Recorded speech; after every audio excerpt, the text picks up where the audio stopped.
Have you ever read a book where it seems like every single character might be a little bit different, but they still all seem to make the same kinds of choices, no matter how different they are, or different ages, from different backgrounds, anything?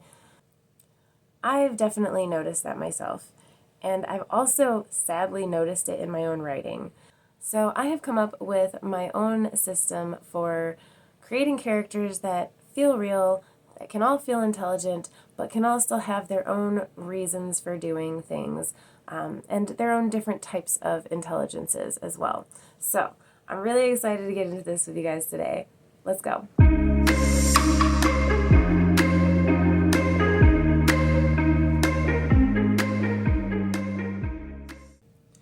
So, I have had a question that I have been working on for really hard, especially for the last couple of months, because if you've seen any of my videos before, you know my favorite part of writing and creating, especially in a fantasy kind of context, does tend to be on the world building, plot driven side of things.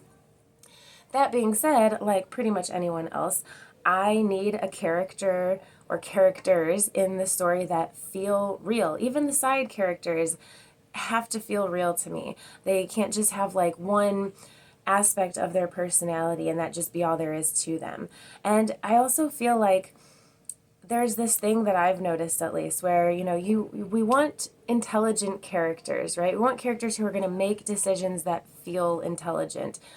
However, if every single character, this is just something I've noticed in my own writing, if every single character starts making the same types of decisions using their like logic and rationale in the same way as each other, i.e., the same way that you would personally as the author, then that does kind of create this feeling of like, okay, well, maybe all the characters are making intelligent choices or whatever, but it's going to start feeling too convenient. Again, they're going to feel very flat.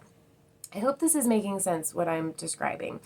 And so, kind of the question that I have been asking myself and really trying to like research and just thinking a lot about when it comes to creating my own characters is how do I avoid creating characters that seem to have the same not just personalities, but have the same kind of responses to situations or the same ways of thinking. Another good example of what I'm talking about is if you read a historical fiction novel, but the main character, for whatever reason, despite how they were raised or the religion they were brought up in or the time period or the culture, any of that, despite all of that, they still have this modern sensibility about them, or they're still a feminist, right? Like a feminist is not something that would have existed in the medieval ages. I'm sorry, but no. Um, this isn't to say that like you can't have a character that like thinks outside the box or that is in some way maybe ahead of their time, but there should still be, at least if you want a character that feels real and authentic and human, you want there to be reflections of that character's environment and upbringing in them, in their decisions, as well as like the effect that that would have on their psychology. And now, I know like we're talking about writing fantasy, but that doesn't mean that things like psychology and real science should come into play, because that will make your story feel more real. And it doesn't matter, as I'm sure we've all heard at this point, it doesn't matter if you're writing from a human perspective or some kind of alien perspective. When you're writing a story for humans, the character needs to feel human, right? Right. So, I have created kind of my own way of kind of back engineering a character, right? So for me, for my story, I know I need these specific main characters and I know where they're going to be located in the world that I've created. And for me, my story that I'm writing is very much a very large, epic fantasy kind of story that stretches over. It is the story of a world, essentially, and all the people and beings in that world. But it's a very expansive world, right? And it extends over a very long period of time, like the entire series that I'm writing will be. And so for me, it's easier, again, being like a world builder, plot driven kind of person. I had to start somewhere. And so I figured, okay, first off, this character, I have this main character for the first book, and she is stationed over here. This is at least what we know of where she is born in the beginning of the story, blah, blah, blah, right? I'm not going to get into all that, but start with that. I'm starting with okay, where is she from? She's from this particular area. Now, if you're writing in the real world, you may have to do a certain amount of research if you are unfamiliar with that. But hopefully, if you're writing like a historical fiction kind of work, then you would have already done a certain amount of research. Hopefully. I do have a video on writing better historical fiction if you're interested. But aside from that, I'm talking especially about fantasy, right? So where are they from? What are their people like, right? What is the culture that they were raised in? Figure out, do they have a specific religion that they were raised in? What are the politics? What class, that were they raised in?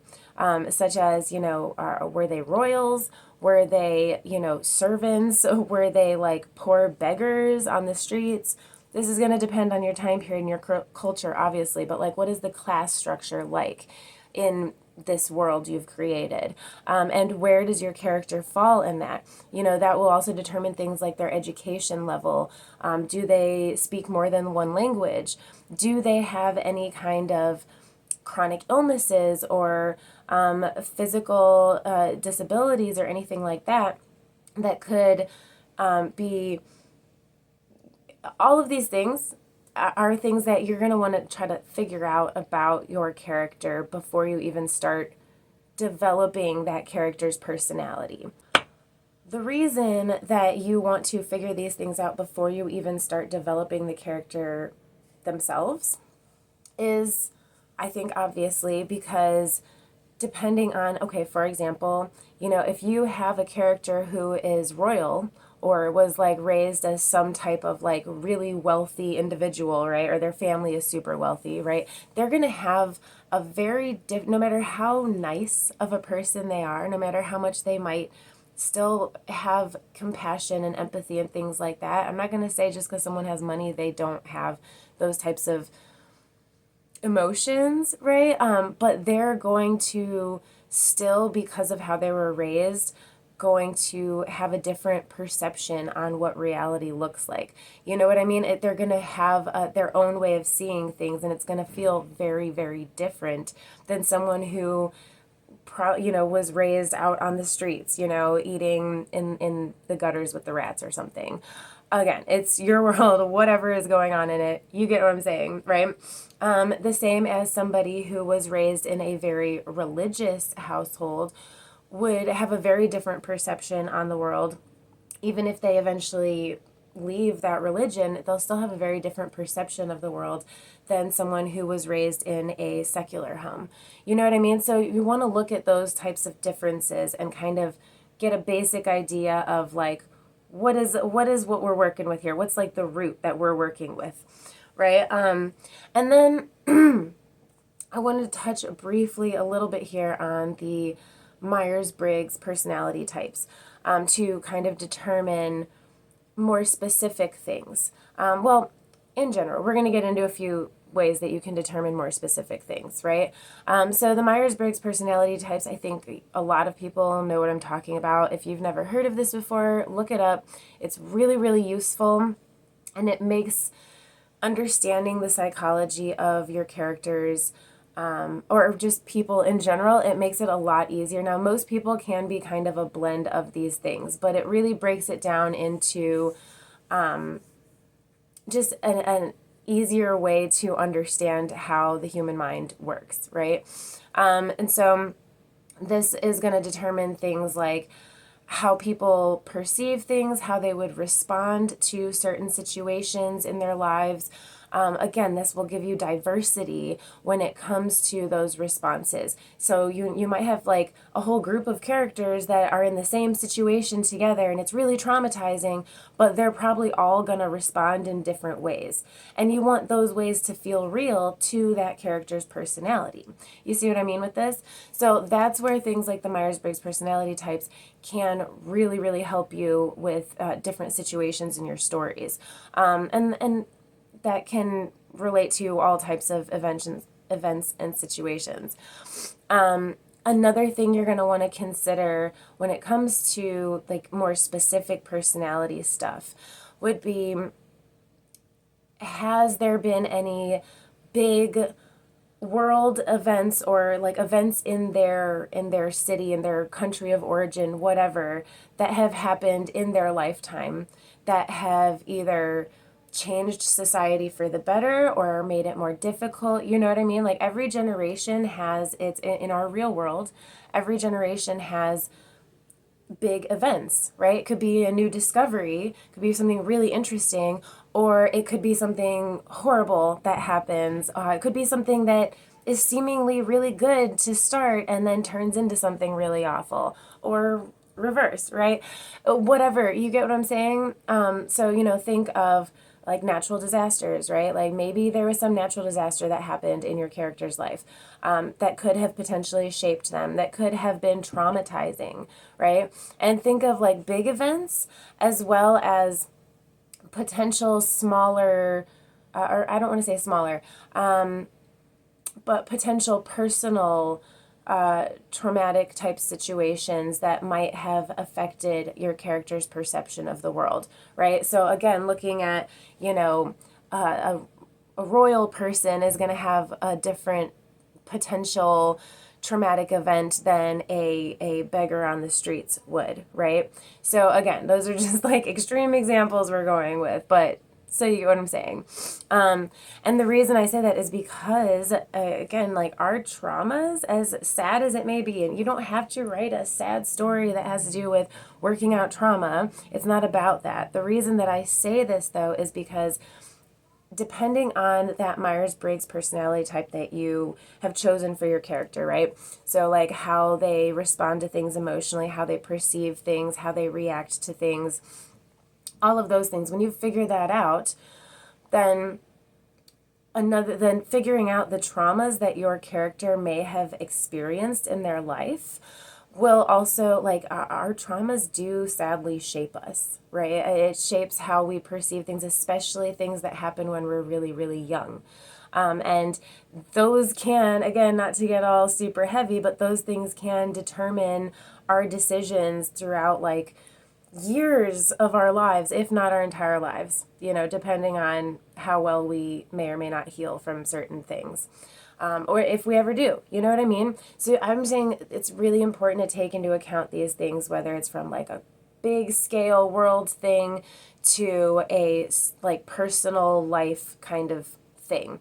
And look at that personality type that you chose or the combination that you chose and figure out like, okay, what would this kind of trauma, what would someone with this personality respond like in the real world? You know what I mean? Again, that's how you're gonna make a very realistic feeling character. And again, some people definitely respond to or just deal with their sadness in life through humor. So you can still totally do that. You can still have that character. It doesn't have to be all sad, woebegone, whatever, right? But it will make it feel more real.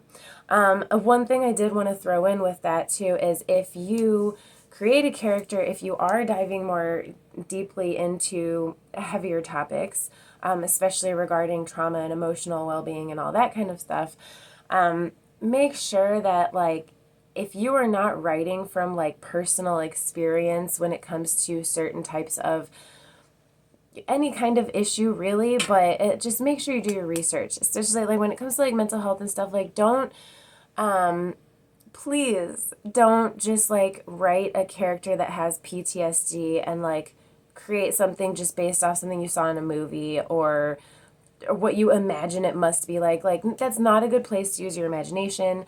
It is a very real thing that certain people deal with. And again, unless you are writing from your own experience, having something like that you struggle with yourself, then do your research, maybe talk to somebody if they're willing that would have something like that, even if it's just like depression, right? I've read stories where the way that depression is written feels like, it just, I don't know. It's like not everybody handles any of those things in the same way, right? So I just wanted to like say that, like, make sure that you are being respectful in your approach to writing certain things. Just please.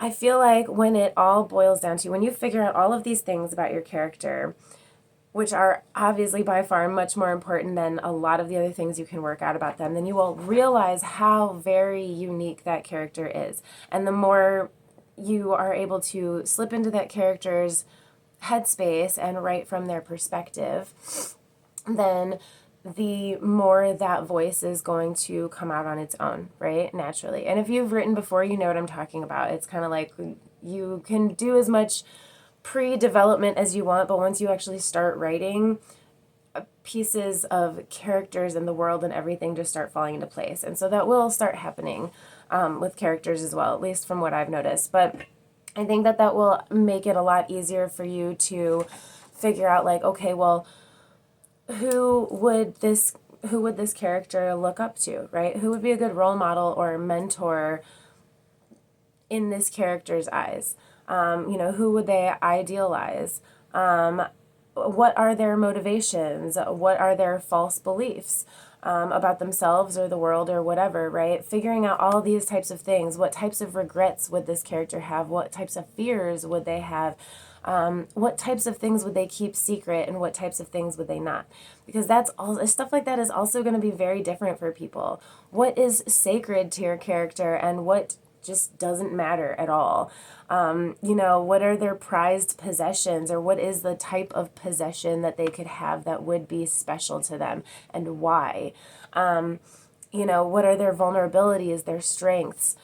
All of these types of things are way easier to figure out if you go through, at least again, from my perspective, if you go through and figure out, first off, where is this character from? What was the culture they were raised in, the religion, the politics, what class of, social class were they raised in, or what is their education level? Then figuring out what is their Myers-Briggs personality types, or the couple that resonate the most for that particular character. That is a huge one. Again, if you have no idea what I'm talking about, please just Google it. It's really easy to find, and it's just like the most simple breakdown of different types of personalities. And it's very, very interesting stuff in general, especially if you're interested in psychology, which if you are creating a character, like, you kind of have to know a certain amount about psychology. You know what I mean? I feel like you just kind of have to.